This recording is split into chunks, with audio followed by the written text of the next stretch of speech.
What's going on, you guys? It's Keinan Briggs, athlete, coach, and mentor, answering your questions.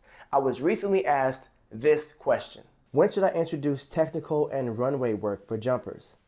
In my mind, technical and runway are similar, yet two different elements.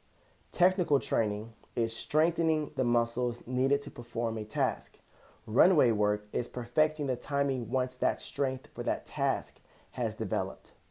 For example, technical training for a triple jumper could simply be bounding, jump squats, or lunges. Runway work would be bounding for distance with a landing, variations of bounding from a set amount of steps, basically just more structured things on the runway. So to answer your question, when should we introduce both technical and runway work? Well, I base my calendar year on the macro cycle. So there are 4 seasons.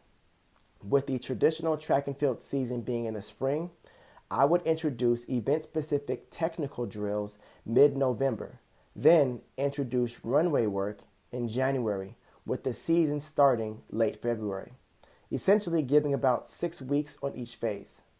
So here's where training can go wrong. Track and field isn't like other sports where you can just play all year round and still improve. Starting your technical and runway work too soon will lead to impact injuries such as shin splints, joint pains, and other secondary muscle injuries.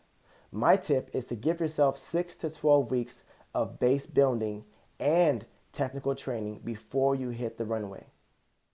I hope that answered your question, and good luck with your training and development this season. Do you have any questions? If so, send your questions to info@KeinanBriggs.com or shoot me a DM on any of my social media platforms.